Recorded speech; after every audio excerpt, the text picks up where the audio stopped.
Assalamualaikum warahmatullahi wabarakatuh. Waalaikumsalam warahmatullahi wabarakatuh. Terima kasih Bapak Ibu rekan sejawat yang sudah meluangkan waktunya untuk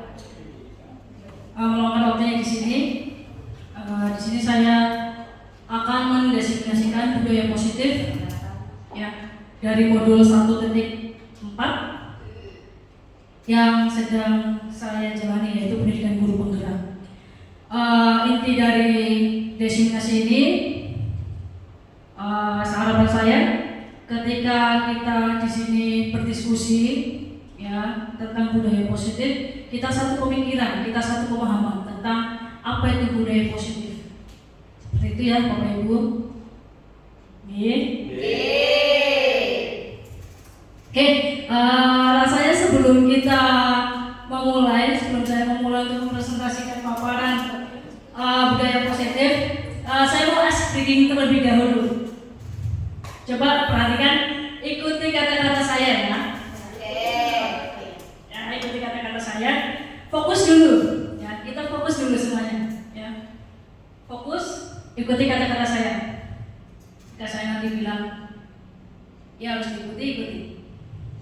Ayam, ayam, ayam. Ayam, ayam, ayam. Bebek, bebek, bebek. Bebek, bebek, bebek. Batu, bata, semen. Batu, bata, semen. Ayamnya ada berapa? Ayamnya ada berapa? Ayam berapa? Ayamnya ada berapa? Haya ada berapa? Ayam ada berapa? Tadi saya sebutkan apa? Tadi saya sebutkan apa? Ayam, ayam, ayam. Ayam, ayam, ayam. Bebek, bebek, bebek. Bebek, bebek, bebek. Bebeknya ada berapa? Bebeknya ada berapa? Ayo. Sudah paham ya maksudnya ya? Oke, fokus sudah? Oke ya, saya melanjutkan kembali desiminasi ini ya. Sudah bagus. Apa? Masih kurang speakingnya? Yang bergerak dong. Oke, baik. Yang bergerak. Oke, nanti ikuti saja tepuk tangan ya. Nanti ketika saya bilang tepuk 1, tepuk 2, tepuk 3, tepuk 4, tepuk 5.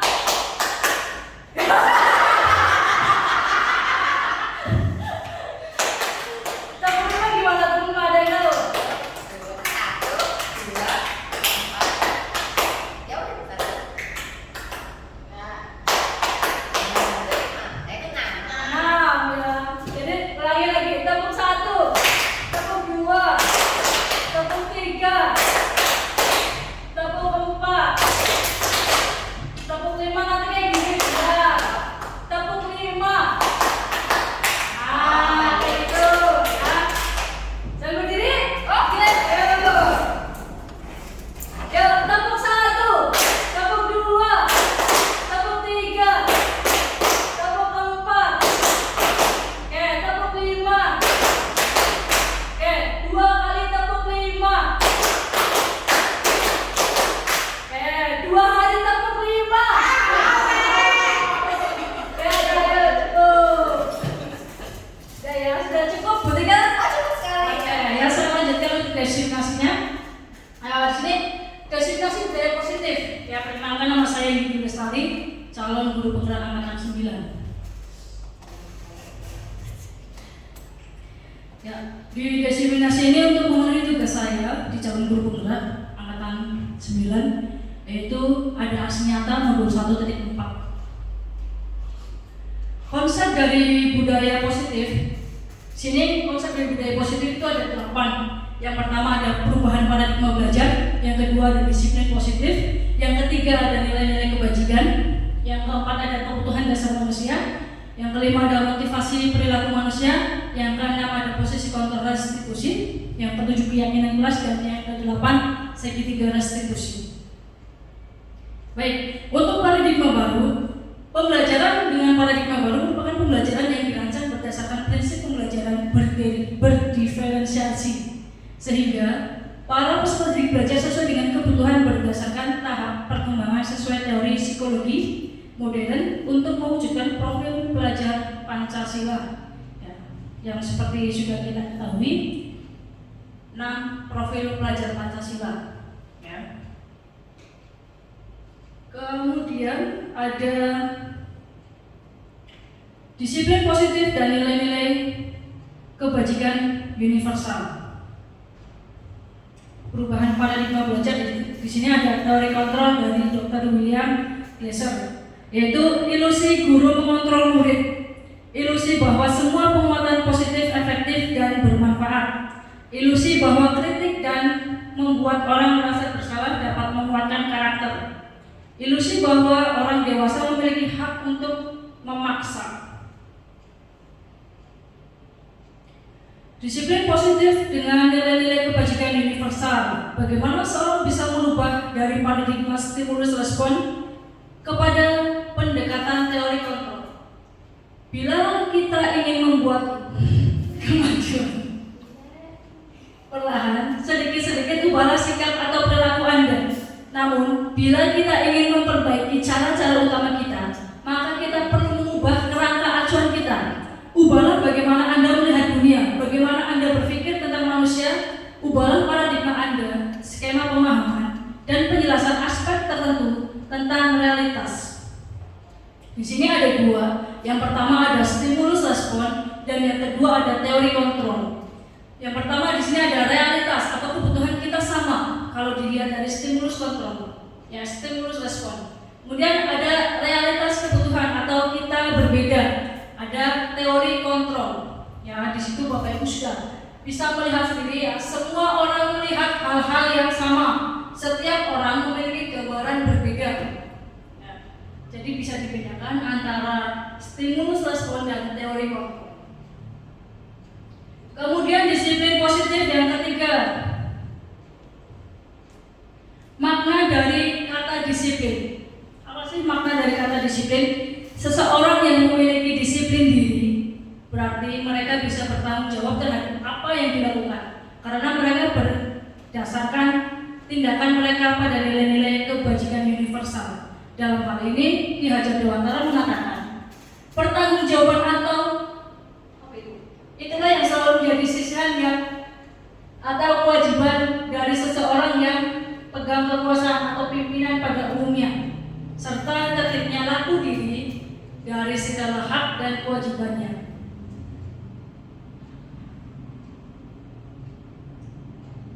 Nilai-nilai kebajikan adalah sifat positif manusia yang merupakan tujuan mulia yang ingin dicapai setiap individu. Seperti yang telah dikemukakan oleh Dr. William tadi, pada teori kontrol menyatakan bahwa setiap perubahan memiliki suatu tujuan. Kalau menurut pendapat dari Diana Gosen mengemukakan bahwa dengan mengaitkan nilai-nilai kebajikan yang diyakini seseorang, maka motivasi intrinsik akan terbangun sehingga menggerakkan motivasi dalam diri untuk dapat mencapai tujuan yang mulia yang diinginkan. Ada 3 teori motivasi ya di dalam diri manusia, 3 motivasi perilaku manusia. Yang pertama, untuk menghindari ketidaknyamanan atau hukuman, motivasi ekstrinsik. Untuk mendapatkan imbalan atau penghargaan dari orang lain, motivasi ekstrinsik. Untuk menjadi orang yang mereka inginkan dan menghargai diri sendiri dengan nilai-nilai yang mereka percaya, motivasi intrinsik. Dari ketiga motivasi ini kira-kira yang sudah ada di murid-murid kita itu apa Bapak Ibu? Ekstrinsik yang 1, 2 atau 3? 1 dan 2, termasuk gurunya juga. Termasuk Bapak Ibu gurunya juga ya? Iya, kebanyakan ekstrinsik. Ekstrinsik nomor berapa itu Pak Fasi? 1 dan 2. 1 dan 2 untuk menghindari ketidaknyamanan atau hukuman. Jadi kita masih ya, kalau misalnya kita datang ke kantor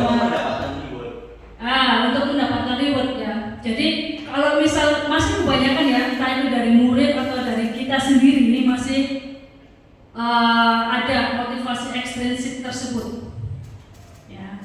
Padahal yang untuk diterapkan di sini yang lebih bagus itu motivasi intrinsik, jadi motivasi dalam diri kita sendiri ya. Itu. Oke, kemudian pertanyaan reflektif. Coba perhatikan Bapak Ibu. Iva kurang menguasai pembelajaran matematika, sehingga pada saat pembelajaran tersebut berlangsung, dia lebih banyak berdiam diri atau menggambarkan di buku pelajarannya. Pada saat guru matematikanya, Pak Seno menanyakan pertanyaan, Iva menjawab gugup dan tak sengaja menjatuhkan tasnya dari kursi, serta tiba-tiba menjadi gagap pada saat berupaya menjawab. Seluruh kelas pun tertawa melihat perilaku Iva yang berbicara gagap dan terkejut tersebut. Pak Seno pada saat itu membiarkan teman-teman Iva untuk menertawakan Iva yang tergagap dan malu luar biasa. Dan malahan minta Iva untuk maju ke depan dan berdiri di depan kelas sambil menunjuk hidungnya, lalu tidak bisa menjawab pertanyaan Pak Seno. Kelas makin gaduh dan anak-anak pun melihat Iva di depan kelas memegang ujung hidungnya. Oke, untuk pertanyaannya, apakah Anda setuju ataukah dengan tindakan Pak Seno terhadap Iva? Mengapa? Bapak Ibu di sini dengan kasus seperti ini, kira-kira Bapak Ibu setuju enggak dengan tindakannya Pak Seno terhadap Iva? Enggak. Sepakat ya? Oke, kenapa enggak? Terjadi semacam perundungan. Terus apa lagi? Memalukan ya. Itu bisa menjadi anak bisa jadi kesal ya sama Pak Seno, bisa jadi malu gitu. Oke. Menurunkan rasa percaya diri. Oke, terus jadi merasa lebih membenci pelajaran matematika. Oke, bisa ya Bapak Ibu seperti itu? Oke, menurut Anda tindakan Pak Seno terhadap Iva adalah sebuah hukuman atau konsekuensi? Hukuman ya, karena Pak Seno segera tadi menyuruh Iva berdiri di depan, memegang hidung dan ditertawakan ya. Itu ya, jadi dengan rasa seperti ini kira-kira nanti Iva kan kedepannya kan merasa malu ya? Ya enggak? Ya atas tindakan tersebut. Jadi ini bisa jadi malah bukan membenci pelajarannya saja, membenci Pak Senonya. boleh pakai ini buktikan bagaimana?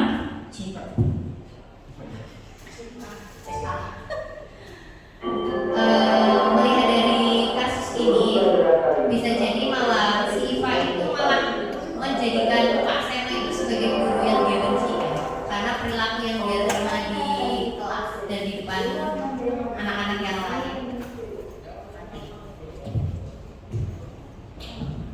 Dan semakin tidak mau mengikuti pelajaran matematika, membuat dia menjadi down, tidak ada motivasi untuk mempelajari matematika lagi, dan malah tidak menyukai Pak Seno karena perilaku yang ditunjukkannya di kelas tersebut. Ya, terima kasih Bu Tika atas tanggapannya ya. Jadi seperti itu ya, ketika Pak Seno, boleh tepuk tangan? Ya, ketika Pak Seno ketika Pak Seno melakukan tindakan seperti itu, menyuruh Iva untuk maju ke depan kelas saja, itu sudah merupakan suatu tindakan yang merupakan hukuman ya.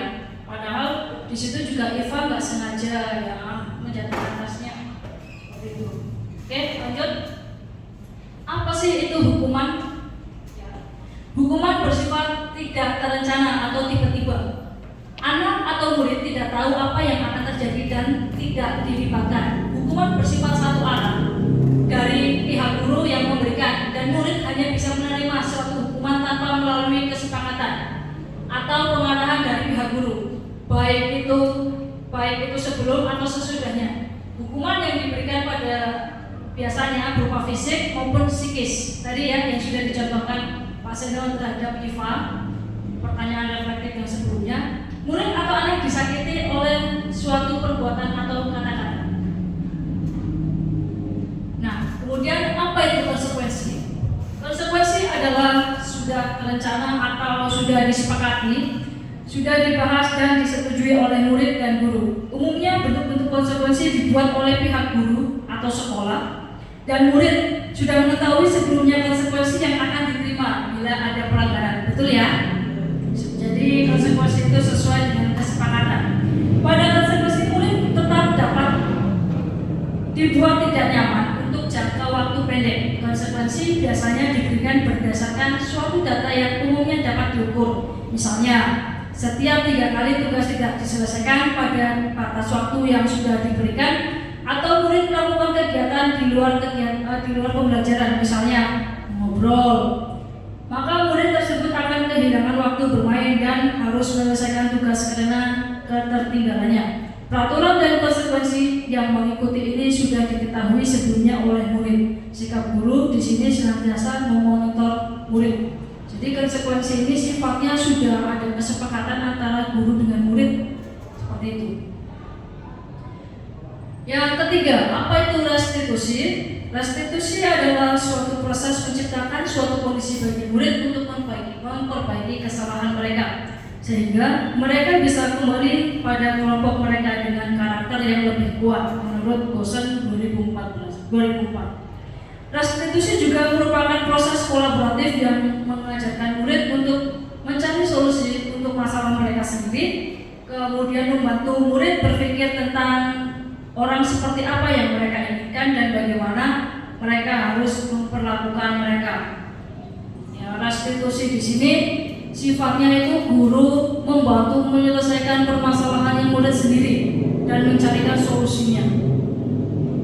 Kemudian ada kebutuhan dasar manusia. Kebutuhan dasar manusia yaitu ada 5. Yang pertama, kebutuhan untuk bertahan hidup, kasih sayang dan rasa saling terima, kesenangan, kebebasan, penguasaan.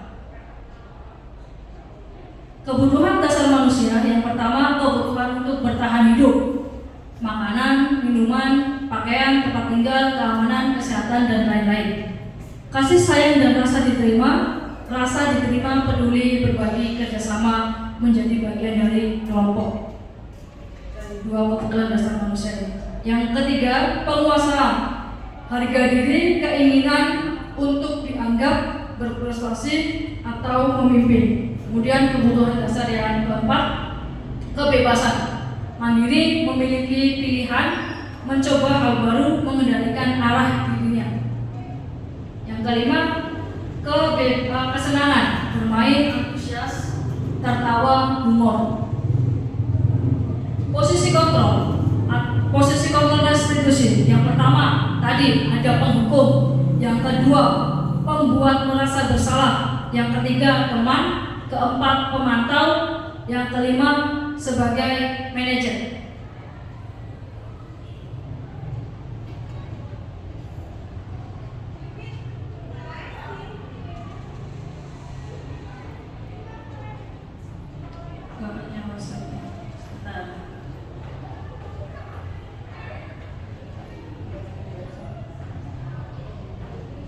Ini lebih ke contoh.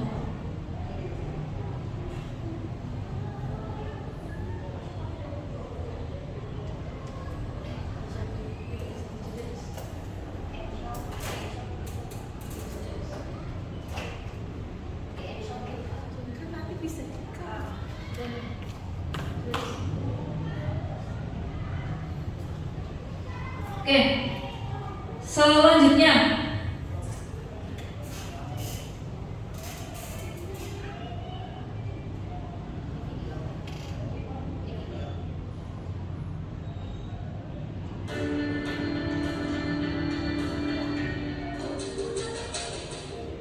bisa kita simak terlebih dahulu ya dari ketiga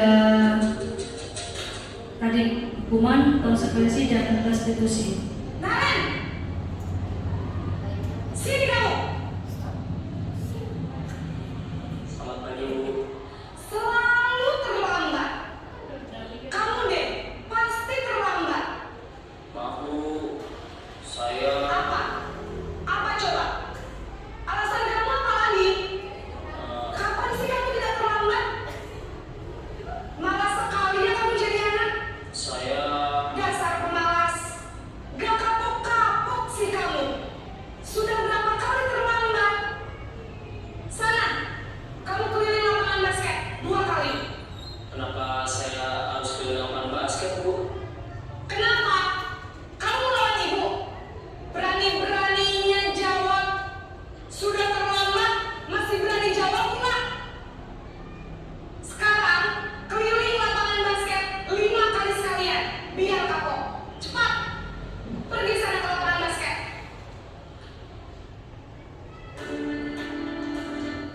Baik, itu tadi contoh posisi penghukum ya. Jadi tadi yang pertama, ketika hukuman itu tanpa adanya kesepakatan dan dilakukan secara tiba-tiba, itu hukuman dari budaya positif. Selanjutnya keyakinan kelas. Mengapa keyakinan kelas? Mengapa tidak peraturan kelas? Coba bagaimana Bapak Ibu? Apakah perbedaan antara keyakinan dengan peraturan kelas? Ada perbedaan? Coba jawab ya. Boleh? Ketika Kalau keyakinan kelas itu kesepakatan bersama yang dibentuk oleh anak-anak itu sendiri di dalam kelas bersama wali kelasnya. Jadi kalau peraturan itu lebih ke tata tertib yang memang dibuat oleh satuan pendidikan tersebut. Jadi kalau peraturan kelas itu lebih terstruktur dalam artian legal dilegalisasi oleh kepala sekolah. Kalau keyakinan kelas lebih kesepakatan bersama, seperti norma adat gitu loh. Nah, kalau menurut saya sih seperti itu. ada yang lain? Kalau keyakinan kelas itu berasal dari dalam diri masing-masing siswa dan disepakati bersama. Jadi dari hati dia mau melakukan apa, mau melarang apa, dari dalam hati dan disepakati bersama satu kelas. Kalau peraturan kelas itu adalah tata tertib yang disepakati oleh kelas. Tata tertib ya yang disepakati oleh kelas itu. Bedanya keyakinan dari hati, peraturan itu tata tertib. Oke, baik sekali, betul sekali jawabannya ya, ketika dengan Pak Fasih. Kalau keyakinan kelas itu tadi kesepakatan, ada kesepakatan antara murid dengan guru, ya. Jadi murid mau melakukan apa, di situ ditulis kesepakatannya. Kalau tadi kesepakatan atau keyakinan kelas itu ada dalam diri kita, ada semacam kontrak ya. Betul. Kontrak pembelajaran. Iya, ya, tapi ya betul, macam kontrak pembelajaran. Nah, kemudian kalau misal peraturan kelas tadi ya, peraturan kelas atau peraturan sekolah itu ya dibuat dari pimpinan ya, itu jadi bukan hanya sepihak ya, bukan tidak melibatkan siswa. Ya, betul sekali. Terima kasih untuk Bu Tika dan Pak Fasih yang sudah membantu menjawab. Oke. Keyakinan kelas tadi ya, mengapa tidak peraturan kelas saja? Ya, menekankan pada keyakinan seseorang akan lebih memotivasi seseorang dalam diri. Ya, dari seseorang akan lebih tergerak dan bersemangat untuk menjalankan keyakinannya daripada hanya sekedar mengikuti serangkaian peraturan tertulis tanpa makna. Murid-murid pun demikian. Mereka perlu mendengarkan dan memahami arti sesungguhnya tentang peraturan-peraturan yang diberikan. Apa nilai-nilai kebajikan di balik peraturan tersebut? Apa tujuan utamanya dan mengapa tidak tertarik, menjadi tidak tertarik atau takut sehingga hanya sekedar mengikuti serangkaian peraturan-peraturan yang mengatur mereka tanpa memahami tujuan yang mulia. Oke, contoh di sini ya, ada contoh dari keyakinan kelas ya. Yang pertama, setiap anggota kelas perlu belajar, setiap anggota kelas perlu bersenang-senang ya. Dari beberapa keyakinan ini ada selalu bersikap positif, senantiasa menjadi diri terbaik. Coba Bapak Ibu, kalau misal saya membuat keyakinan kelas gini, tidak boleh membuang sampah sembarangan. Apakah itu keyakinan kelas atau peraturan kelas? Peraturan. Kenapa? Karena perintah. Ya, di situ ada kata Dilarang. tidak boleh. Tidak boleh. Iya. Kalau misal diubah menjadi kalimat positifnya bagaimana? Saya contohkan tadi, tidak boleh membuang sampah sembarangan. Kalimat positif untuk keyakinan menjadikan suatu keyakinan kelasnya itu bagaimana? Membuang sampah pada tempatnya. Oke, membuang sampah pada tempatnya atau bisa menjaga kebersihan kelas. Nah, itu contoh kalimat positif atau keyakinan yang harus di situ. Jadi kalau misal kita membuat keyakinan kelas masih ada kalimat tidak boleh membawa HP, itu suatu peraturan ya, bukan keyakinan kelas. Gitu ya, Bapak Ibu, sepakat? Iya. Oke, jadi itu dari keyakinan kelas. Selanjutnya ada segitiga restitusi. Ya, segitiga restitusi adalah suatu proses dialog yang dijalankan oleh guru atau orang tua agar dapat menghasilkan murid yang mandiri dan bertanggung jawab. Proses dari tahapan segitiga restitusi yaitu ada yang pertama menstabilkan identitas terlebih dahulu, ya. Kemudian ada validasi tindakan yang salah. Yang ketiga ada menanyakan keyakinan. Ya, dari kontrolnya menstabilkan identitas, kita semua akan melakukan hal yang bisa kita lakukan. Validasi tindakan yang salahnya, semua perilaku memiliki alasan. Ya, yang ketiga menanyakan keyakinan, dari kontrolnya kita semua memiliki motivasi internal. Bisa dilihat dari segitiga restitusi ini. Yang pertama ada menstabilkan identitas. Jadi dalam menangani kasus segitiga restitusi ini, yang pertama kita memanggil anak menstabilkan identitas terlebih dahulu. Setiap orang pasti pernah melakukan kesalahan, ya. Bukan kamu satu-satunya yang pernah mengalami ini. Misalnya, saya juga pernah.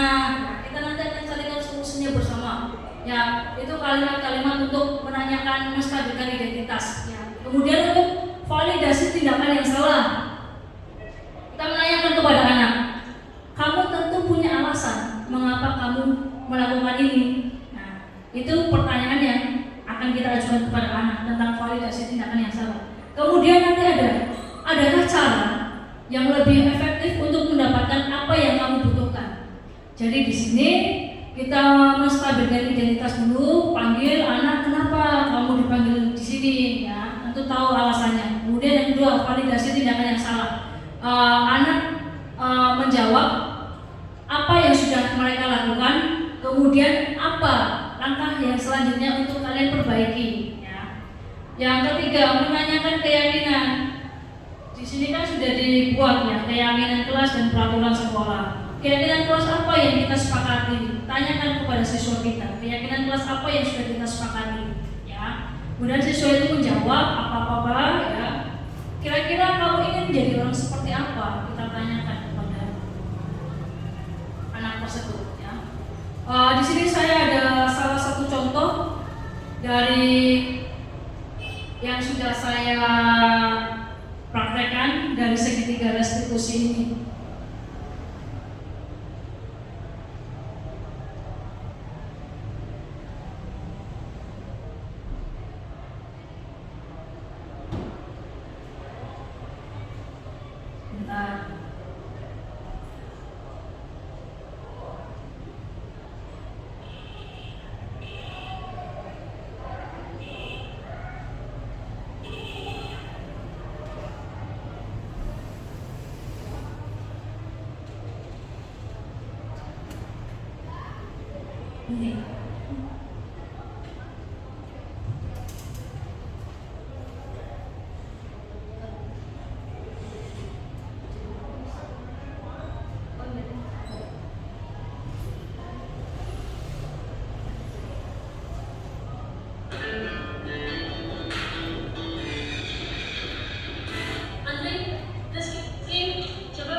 Di sini saya mencoba menerapkan segitiga restitusi.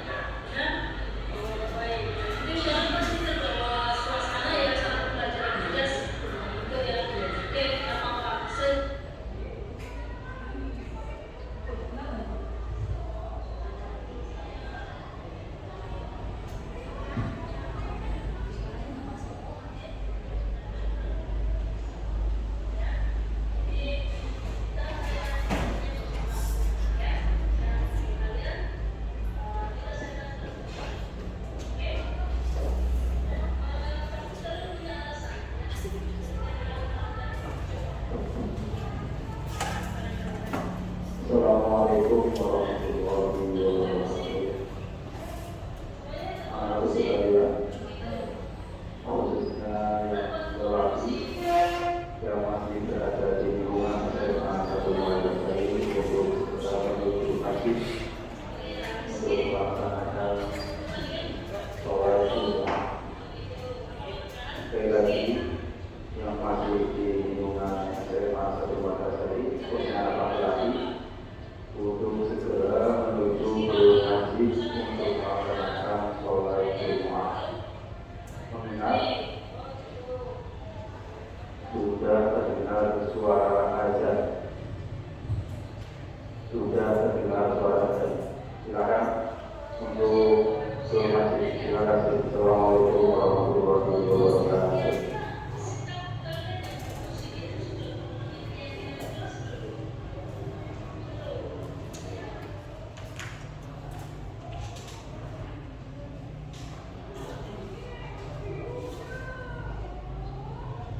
Baik, jawab Bapak Ibu.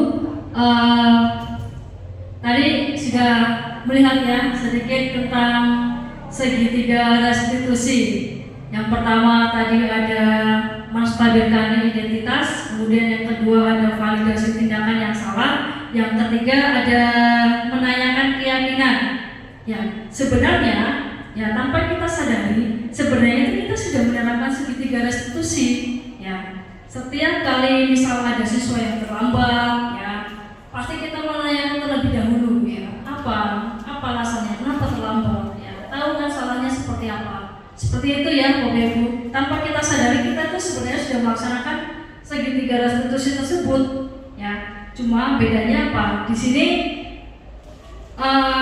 dari pemaparan saya kita dapat menyimpulkan bahwasanya sebenarnya itu segitiga restitusi kita sudah sering menerapkan seperti itu, ya. Adanya materi budaya positif ini menguatkan kita, ya, menguatkan kita untuk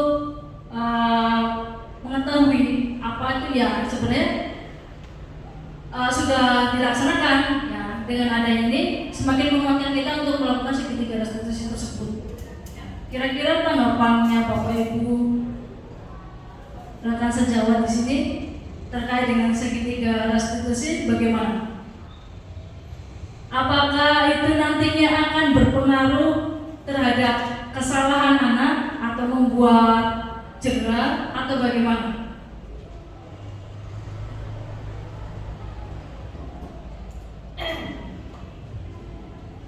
Izin menjawab lagi ya. Boleh? Oke, jadi kalau dari yang dipaparkan tadi mengenai segitiga restitusi, kebetulan saya guru BK ya, jadi banyak sekali menangani permasalahan peserta didik di ruang konseling.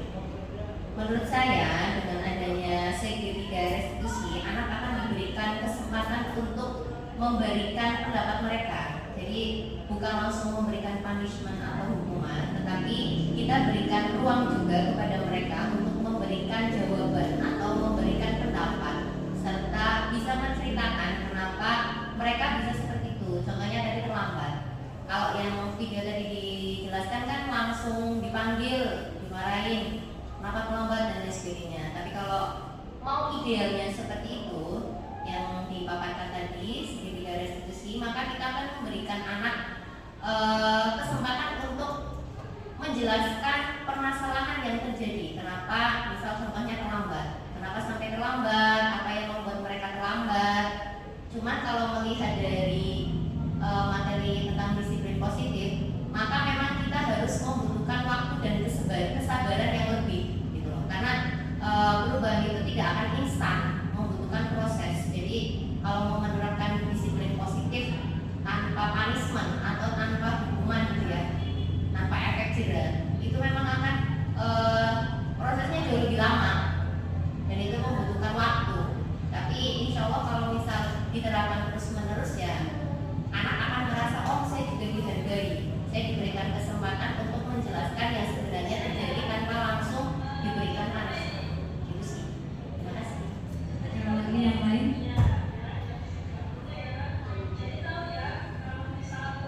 Oke, ya, jadi betul, benar sekali apa yang sudah dikatakan dengan Bu Tika, apalagi Bu Tika selaku guru BK ya, yang sering menangani kasus, terutama terlambat ya Bu.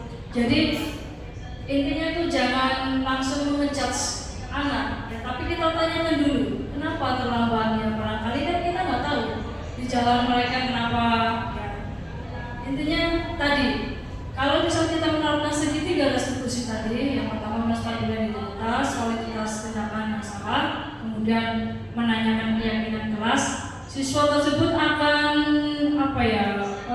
tadi memecahkan masalahnya sendiri. Ya, kita memberikan kesempatan pada anak untuk memecahkan masalah sendiri. Ya, seperti itu. Tentunya dengan adanya segitiga restitusi ini, kalau misal kita terapkan hanya 1 kali, 2 kali, itu tidak akan membuat siswa jerah. Betul? Ya, tapi kalau misal kita terapkan dengan konsisten, ya, kita terapkan terus dengan konsisten, ya, saya yakin anak juga akan selalu merasa bersalah, ya, gitu. Jadi mereka juga bisa mencarikan solusinya. Seperti itu. Ada yang mau ditanyakan lagi atau didiskusikan lagi? Sudah cukup? Baik, pada kesimpulan kali ini materi yang saya paparkan tentang budaya positif tadi, ya, ada beberapa nilai-nilai, ya, nilai-nilai dari budaya positif dari 1 sampai 8. Harapan kami, harapan saya, kita semua, ya, di materi budaya positif ini kita bisa menerapkan, ya, baik itu dari murid atau dari kita sendiri dan lingkungan sekolah untuk menerapkan budaya positif. Ya, jadi pemahaman kita sekarang satu pemahaman, ya, kita bisa mengetahui bagaimana caranya untuk menangani anak, menangani kasus-kasus tersebut yang sebenarnya sudah kita lakukan, ya, tapi dengan adanya ini materi ini sebagai penguat kita untuk melangkah ke depannya, ya, yang kita lakukan ternyata benar, ternyata memang ada di teori, di prakteknya, cuma kita cuma langsung mempraktekkan saja, ya. Seperti itu, kurang lebihnya mohon maaf. Saya akhiri. Wassalamualaikum warahmatullahi wabarakatuh. Waalaikumsalam.